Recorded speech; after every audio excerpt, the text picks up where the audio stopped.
Dear student, today we are going to explain chapter number 21, the preposition. Preposition of time and place. आपको बता दें preposition कई जगह use होते हैं, टाइम के लिए, प्लेस के लिए, किसी एजेंसी के लिए जो हमने यहाँ पर लिख भी रखा है, मूवमेंट के लिए, कहीं जाने आने के लिए। लेकिन इस चैप्टर में एक लिमिटेशन कर दिया गया है, लिमिट बना दी गई है कि हमें केवल बात करनी है टाइम और प्लेस की। केवल दो चीज़ों को हमें एक्सप्लेन करना है। तो हालांकि यूज और भी हैं जिनको हम अगले चैप्टर्स में समझेंगे, लेकिन अभी हमें टाइम और प्लेस की बात करनी है। तो सबसे पहले हम डेफिनेशन जान लेते हैं कि what is a preposition. Preposition is a word used before a noun और pronoun to show its relation with some nouns और pronouns in the sentence. Sentence में क्या होता है कि प्रेपोजिशन किसी नाउन या प्रोनाउन के पहले लगाया जाता है, क्योंकि यहां पर लिखा गया है word used before a noun और प्रोनाउन। अब इसका वर्ड अगर देखते हैं तो भी ये प्री का मतलब होता है पहले, पोजीशन का मतलब स्थान। पहले स्थान क्या मतलब है इसका? किसी नाउन या प्रोनाउन के पहले स्थान पर जो आए, यानी कि नाउन या प्रोनाउन के पहले आए, तो वो प्रेपोजिशन होता है। अब ये रिलेशन बताता है। दूसरी बात है, ये रिलेशन दिखाता है एक नाउन का दूसरे नाउन से, एक नाउन का दूसरे प्रोनाउन से, एक प्रोनाउन का दूसरे नाउन से, कैसे करके शो करता है रिलेशन। सेंटेंस में देखते हैं। The book is on the table. सबसे पहले फाइंड आउट करेंगे प्रेपोजिशन है क्या। प्रेपोजिशन यहाँ पर है ऑन। ऑन किस तरह से यहाँ पर रिलेशन बता रहा है? तो यहाँ एक बुक है और टेबल है, दोनों का रिलेशन ये है, बुक जो है वो टेबल पर रखी हुई है, ये इनका रिलेशन है। He jumped into the river. He pronoun है, रिवर नाउन है, इनटू प्रेपोजिशन है। और बह और रिवर का क्या कनेक्शन है? वह नदी में कूदा। तो नदी और कहीं ना कहीं बह एक दूसरे से किसी ना किसी तरह से संबंधित है। The cow is under the tree. यहां पर द ट्री और द काओ ये दोनों नाउन है। प्रेपोजिशन की बात करें तो अंडर है। कैसे करके? अब काओ में और ट्री में क्या कनेक्शन है? काओ और ट्री में कनेक्शन ये है कि काओ जो है वो ट्री के नीचे है, पेड़ के नीचे गाय है। तो पेड़ और कहीं ना कहीं गाय आपस में किसी ना किसी तरह से अपना संबंध बनाए हुए हैं। Sachin is in the room. Sachin room में है। अब सचिन यहाँ पर नाउन है, रूम इन द नाउन है। तो सचिन और रूम इन दोनों का कनेक्शन क्या है? इन प्रेपोजिशन से पता लग रहा है कि सचिन कमरे में है। सचिन और रूम का कोई ना कोई रिलेशन है। तो इस तरह से क्या होता है, प्रेपोजिशन दो नाउन या प्रोनाउन या दो नाउन का या दो प्रोनाउन का आपस में रिलेशन बताने के लिए यूज किए जाते हैं। एट का यूज पॉइंट ऑफ टाइम के लिए होता है। जैसे कि हम कह सकते हैं at 9:50 AM, at the end of meeting, at sunset, at dawn. Point of time का मतलब डेफिनेट टाइम, यानी कि कोई निश्चित समय दिया गया है, तब हम उसको पॉइंट ऑफ टाइम या डेफिनेट टाइम बोलते हैं। ओ क्लॉक एक डेफिनेट टाइम होता है। इसे पीरियड ऑफ टाइम के लिए यूज किया जाता है, जैसे in 5 minutes, in 1 hour, in 1 month, in 1 year, in 1 week, in spring, in autumn, in rainy, in winter, in summer, in 2023, in November. तो जहाँ पर बिल्कुल एक फिक्स समय ना हो, एक गैप कह सकते हैं, या हम कह सकते हैं कि कुछ हमें समय इस बिंदु से इस बिंदु तक मिल जाए। जैसे हम कहें कि नवंबर, तो नवंबर का मतलब ये होता है कि पूरा नवंबर है, 1 डेट से लेकर 30 या 31 जो भी डेट रहती है उस तक पूरा मंथ है। मैं कहूँ I will complete my homework in November, तो मैं पूरे महीने की बात कर रहा हूँ कि 1 तारीख से लेकर 30 तारीख तक मैं अपने काम को कंप्लीट कर लूँगा। और पॉइंट ऑफ टाइम केवल ऑप्शन नहीं मिल रहा, केवल एक बिंदु है, उस बिंदु पर एक ही समय है। जैसे कि 9:30 पर काम करना है तो 9:30 पे करना है। मैं कहूँ I will complete my work at 9:30 तो मैं 9:30 पे कर लूँगा। या आई विल रीच हियर एट 9:30 मैं 9:30 पर यहाँ पहुँच जाऊँगा, 9:30 पर यहाँ पहुँच जाऊँगा। 9:30 का मतलब अब ये नहीं है कि उसमें कोई टाइम है, ड्यूरेशन है कि 1 मिनट से लेकर 30 मिनट तक की बात नहीं हो रही है। तो ये पीरियड ऑफ टाइम और पॉइंट ऑफ टाइम में अंतर होता है। अब ऑन को भी पॉइंट ऑफ टाइम के लिए यूज किया जाता है। जैसे किसी डे का नाम है, दिन का नाम, उससे पहले भी ऑन लगाया जाता है। किसी डेट को दिया गया है तो उससे पहले भी ऑन लगाया जाता है। जैसे कि ऑन संडे, ऑन 23 जुलाई। हम इसको एग्जाम्पल सेंटेंसेस में अगर बात करें तो I will reach here on Sunday, I will go to Delhi on 23 January. Time को शो करने के लिए बाई का भी यूज होता है। बाई का भी यूज होता है, इसका मतलब होता है हिंदी में तक। तक का सेंस दिखाने के लिए इसका यूज किया जाता है।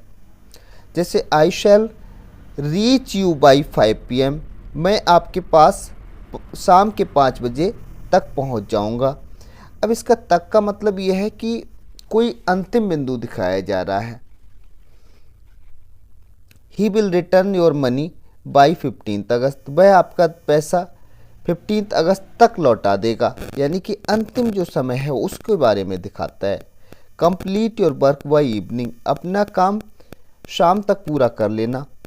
फ्रॉम को यूज किया जाता है किसी समय को शुरुआत करने के लिए, और इसके साथ टू या टिल या अनटिल का यूज होता है। एग्जाम्पल से समझेंगे। I shall teach you from 7 PM to 9 PM। अब यहाँ पर फ्रॉम यूज किया गया, कहाँ से? जब से काम शुरू हो रहा है और काम ख़त्म कब हो रहा है? 9 o'clock पे, तो उससे पहले टू का यूज किया गया।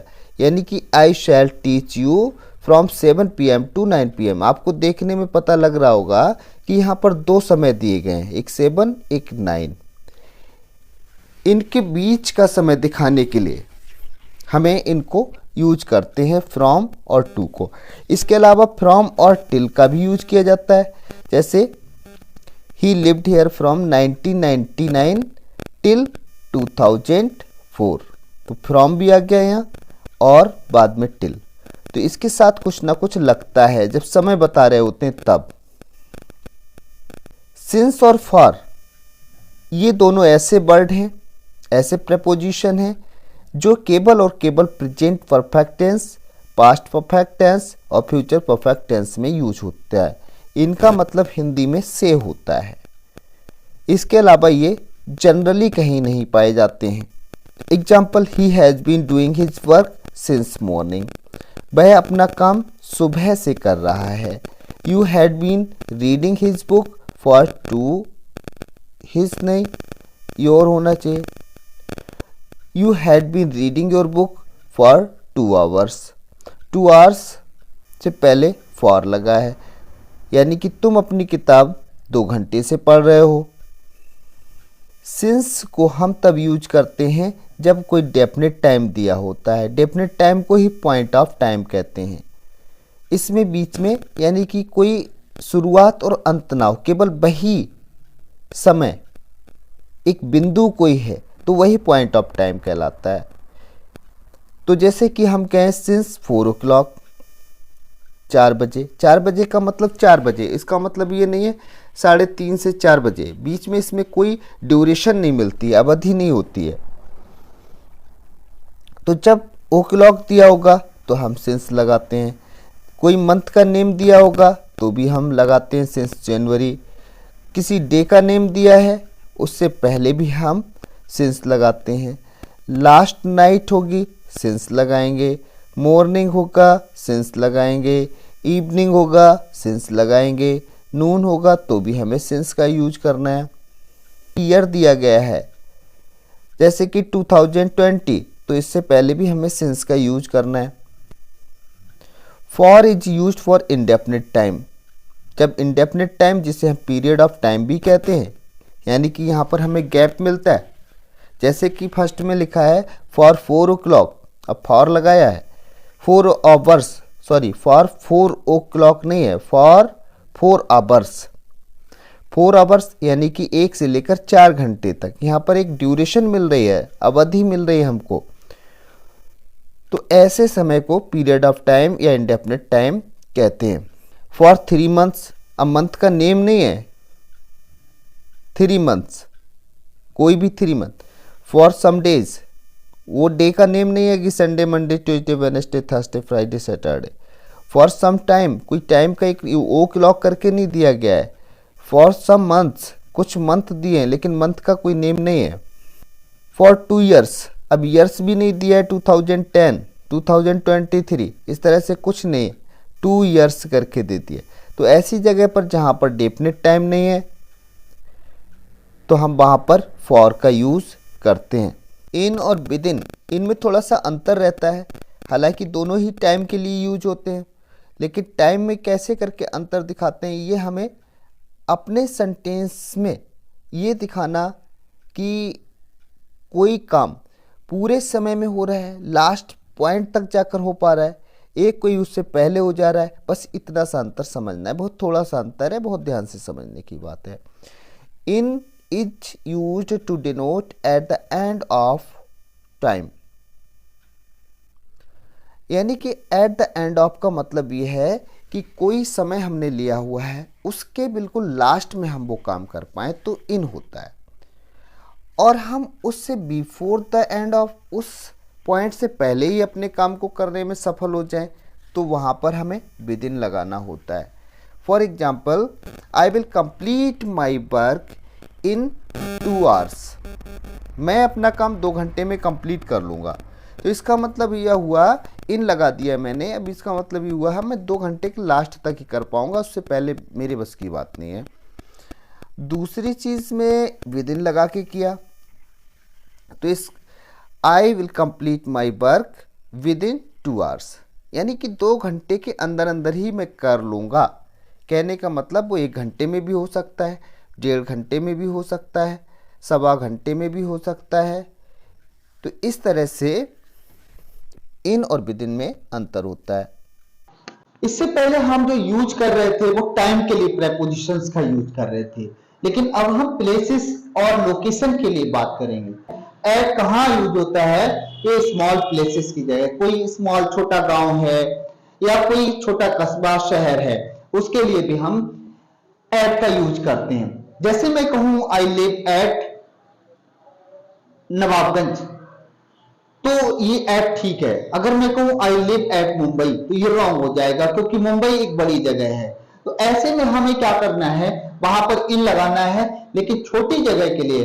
अब मैं किसी गांव में बात करता हूं, जैसे कि लिखा है आई लिव एट बरखन, बरखन एक गांव की बात है, एक गांव है बरखन छोटा सा, तो आई लिव एट बरखन ये ठीक है। अगर मैं कहूं आई लिव इन बरखन तो ये रॉन्ग हो जाएगा। उसी बात है एग्जैक्ट प्लेसेस, कुछ प्लेसेस की बात करते हैं जो पूरी तरह से हमें पता हो कि बिल्कुल टू द पॉइंट कि यही वो जगह है, तो ऐसी जगह के लिए भी हम एट का यूज करते हैं, ऑन या इन का यूज नहीं करते। I saw him at the crossing, जैसे मैंने उसे क्रॉसिंग पर देखा। मैं कहूं कि ये डस्टर है और चौक इसके ऊपर है, तो ये चौक डस्टर के बिल्कुल ऊपर रखी हुई है, यानी कि एक दूसरे को टच कर रही है। जब टच करता है तो ऐसे में ऑन आता है, लेकिन ब्लैक बोर्ड को तो मैं यहां से देख रहा हूं, तो जब ब्लैक बोर्ड को मैं यहां से देख रहा हूं या क्रॉसिंग पर मैं किसी को देख रहा हूं तो मैं दूर से देख रहा हूं। मैं वहां पर ऐसा नहीं है कि मैं क्रॉसिंग पर जाकर उसको टच कर रहा हूं फिर देख रहा हूं। तो ऐसी जगह पर टच नहीं करते हैं, वहां पर भी एट का यूज होता है। ऐसा ही मैं एट द क्रॉसिंग, मैंने उसे क्रॉसिंग पर देखा। The president lives at Rashtrapati Bhavan, president Rashtrapati Bhavan में रहा करते हैं। Look at the black board, black board पर देखो, जो हम संडे से भी बता रहे थे। Look on the black board नहीं होगा, क्योंकि हम टच नहीं करके देख रहे हैं, हमारी आंखें वहां टच नहीं है, हम दूर से देख रहे हैं। We shall meet you at the gate, हम तुम्हें गेट पर मिलेंगे। इन खास तौर से मे के लिए आता है। और लार्जर एरिया, जैसे कि कोई बड़ी जगह के बारे में बात हो रही, लार्जर एरिया जाता है उसका। With the names of the bigger towns, state, country, किसी नाउन किसी देश के नेम के पहले, किसी प्रदेश के नेम के पहले, या किसी बड़े शहर के नाम के पहले हमें इनका यूज करना होता है। इन सारी चीजों को आप अगर साइड में रख दें तो ज्यादातर जहां जहां में आ रहा है 90% केसेस में इनका यूज होगा। कुछ जगह ऐसी होगी कि इन वहां पर नहीं लगेगा मे के सेंस में, तो ज्यादा कंफ्यूज होने की जरूरत है नहीं। My books are in my bag, मेरे बैग में है। आई लिव इन इंडिया, मैं इंडिया में रहता हूं।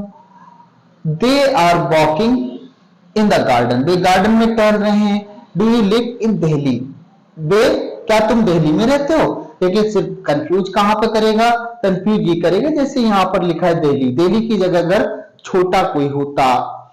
अगर हम बात करें केवड़िया, एक गांव है,